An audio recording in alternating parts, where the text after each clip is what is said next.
Net zero is typically divided into what are called scopes. Scopes 1, 2 and 3. Let me explain what those are so you can help understand and frame how you approach your decarbonisation plan. First of all, Scope 1. Scope 1 is fossil fuels that you purchase and use in your organisation. So that might be fuel for company vehicles that you then supply to your colleagues. It might be gas that you burn in your heating system.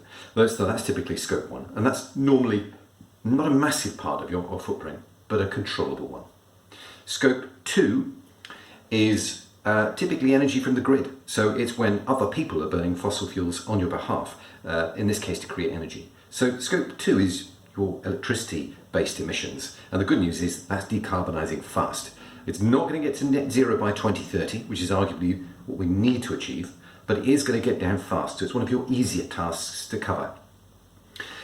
Scope 3, the final one, is the most challenging. It is fundamentally emissions that are delivered as part of your value chain. So it's emissions that come from customers that use your products in ways that you can't predict, that maybe travel a long way to buy your product and thereby emitting a lot of carbon, or burn the waste from your product, releasing emissions into the atmosphere. And it's also suppliers. So for example, if you're working with suppliers who fly staff in to help you and advise you, or who have a lot of embodied carbon because they manufacture the products in countries that have very high carbon emissions. Those are emissions you can't control, but those are the 3 scopes to take into account in a net zero plan. Scopes 1, what you burn in terms of fossil fuels. Scope 2, what the grid gives you from the electricity system. And Scope 3, what your customers and your suppliers do in terms of carbon emissions.